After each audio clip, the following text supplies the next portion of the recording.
Zazen really is the Dharma gate of ease and joy. If you become ill from it, you are not doing it with proper care. Done properly, your whole body naturally becomes light and at ease. Spirit fresh, mind clear. The taste of Dharma sustains, and you are calm, pure, and joyful. This is the quote from the classic Zazen manual in Japanese, the Zazengi, the basis for Zazen practice. In Rinzai Zen monasteries in Japan, every monk has a 2-volume set of books. It's called the Dzudoko, or the poison-painted drum. It's an old statement from the Pali Suttas that the Gautama Buddha beats the drum of the deathless. All who hear it die, meaning, of course, spiritually. So these books, they're kind of the handbook for Rinzai Zen practice. Not relying on words and letters, but actually they have 2 volumes, and these are the 2 volumes. They're the size you can actually put in your sleeve, because they don't have pockets, so you put it in your sleeve and you can have it with you at all times. This Zazen manual, it's about a page and a half, very short, but it's in that handbook, so the monks are expected to memorize it and know it inside and out. Again, this is the basic statement about Zazen practice. After this, it goes into detail. You put your right leg up on your left hip and you put your hands like this. But again, this is the basis. Quote, Zazen really is a Dharma gate of ease and joy. If you become ill from it, you are not doing it with proper care. Done properly, your whole body naturally becomes light and at ease. Spirit fresh, mind clear. The taste of Dharma sustains, and you are calm, pure, and joyful. End quote. Well, when we're still struggling with Zazen, our practice, it is not the Dharma gate of ease and joy. It can be very painful and very frustrating. But again, done properly, this is what it naturally becomes. And you confirm it for yourself with your own body, breath, and mind.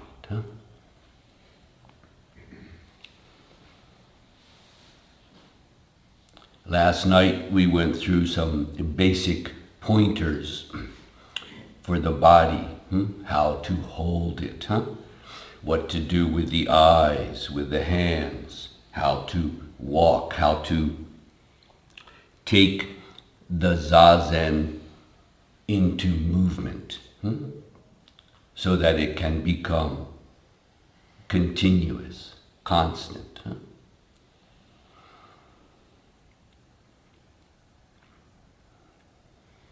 I trust you have sat enough already to get a sense of what it is for the body to be settled. And then very often there's a sense, as it says in the Zazen manual, of ease. All the tension is released. And there's a joy that naturally arises, not from having accomplished something or some sensuous joy, but precisely the joy of not seeking after anything. because the mind is becoming settled and at ease. So it's a joy that is not attached to some sensuous pleasure, which when it's gone, then, oh, shit, I want to get back to that. Well, this is not joy at all. It's a symptom of the dis-ease. So first, with this body that each one of us has, finding out by doing it how to be truly settled in the zazen. So settled that it can then get up and do what needs to be done, and then come back and not start the practice again, but simply continue it once again in the seated posture. It becomes what we are naturally, not just something that we do for a while on the cushion and then get up and do something else.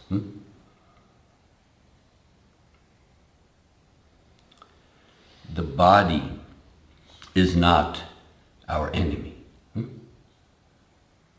You can't sit without a body, you know.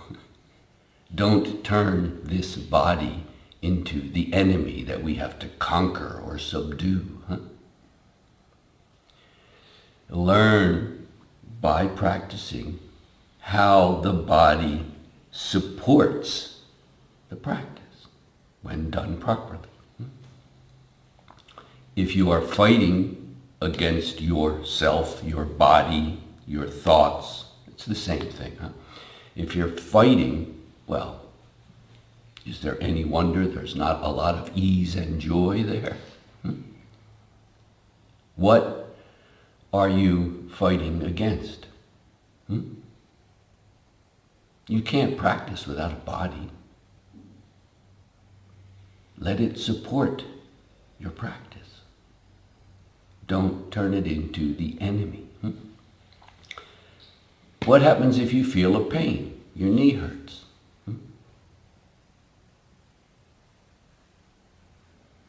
If you start squirming and moving around, and be there with the pain. If that is your experience at that moment, there it is. Be it through and through. What does it have to say? When you're settled in the sitting, it's clear. Sometimes a pain is just a random pain, and you don't even have to worry about it. Experience it, there it is, and then return to the practice. It's not separate from the experience of pain. At that moment, that pain is the practice. 5 minutes later, a very joyful, pleasurable sensation may come. That's the practice at that moment. It's not good, it's not bad. We're not seeking one. We're not trying to get rid of the other. That's just a symptom of the dis-ease, you see. If you experience pain, or if your mind is wandering with thoughts, what do you have to do about it? If you're practicing properly, it becomes clear. You don't have to do anything about it. To do anything about it is to continue to prolong the thoughts, to prolong the pain.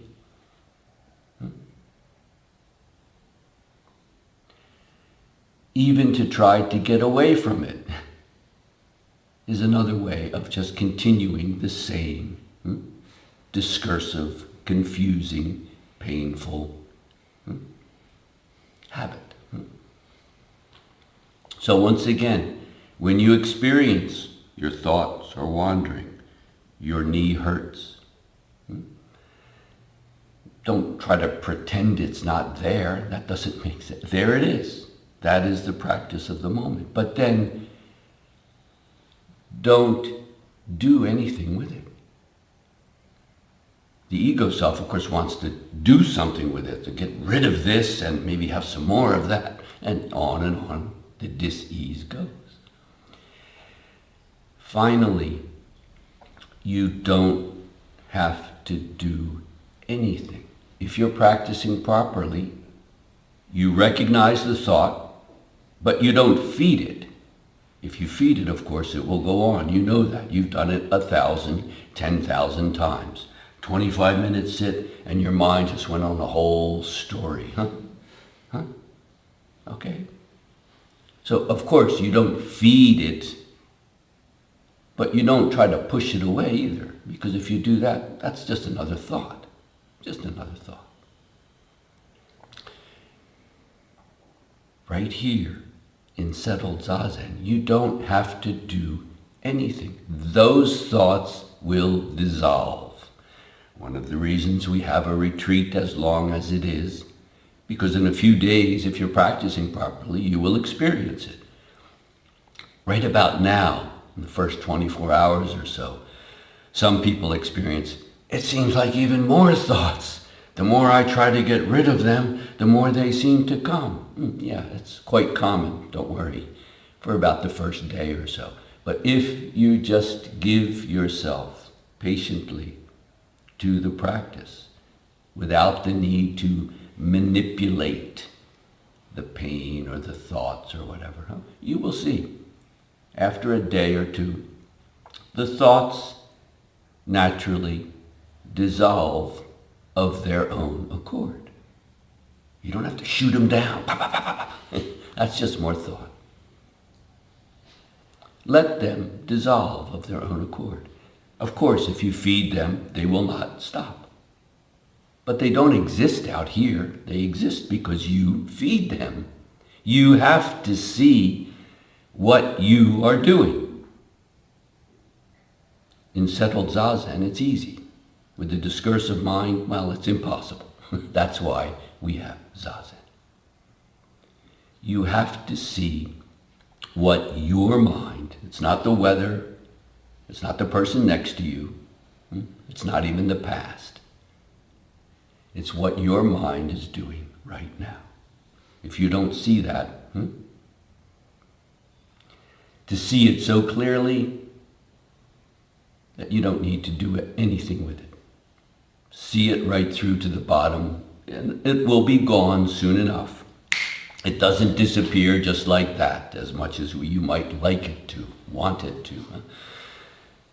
Why? Because we've been feeding it for so long. It's like a default system in your mind. It will go there as soon as one moment of inattention, one moment of letting the mind wander, it will go to that train of thought. There it is again. I know it goes nowhere, but that's what I'm familiar with, so let's do it again. It doesn't satisfy, but you have to see in sustained zazen and also the activities of daily life what your mind is actually doing. Not what you want it to do or what it said in this book about it or what I tell you. You have to confirm this for yourself in your own experience. So deeply that given some time, it dissolves of its own accord. You no longer have any pain? No. You may still have pain, but it's not the problem that it was. The real suffering, if we use the poor translation of dukkha, the first noble truth of Buddhism, suffering, dis-ease. The real dis-ease is not the pain, it's what the mind does with it. It's clear, isn't it? Pain is your body telling you something is wrong. Listen to it, respect it. If you do, you'll know, this pain, I don't need to do anything, I just continue. This pain, maybe I need to get a thicker cushion. Maybe I need to ask that person about how to sit. Yeah, you will know if you're settled in this sitting. But the pain does not drive you anymore. You're not a slave to the pain. It's a sensation, just like pleasure. It's the other side of pleasure. It's a sensation. Once you experience it fully, you know what it is. And then you enjoy pleasure. You experience pain as pain, but you don't need to run away from one or chase after the other. Truly settled.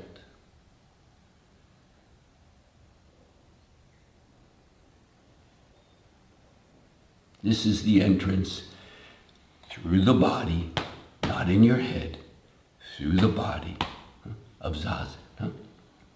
If it's just something you now think about in your head, you're wasting your time. You're just cogitating, creating more discursive thoughts. And then you will say, wow, Zazen is so hard, so tiring. No, it's not. It's your confused mind that is so tiring. Let it go. You don't have to do anything with it. Just don't follow it. Don't try to chase it away either. Let it be.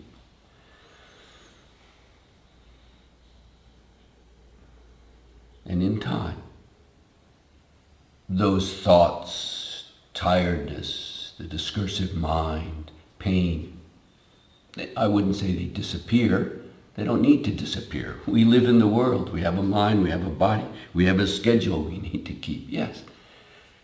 But they no longer interfere. They no longer disturb the practice.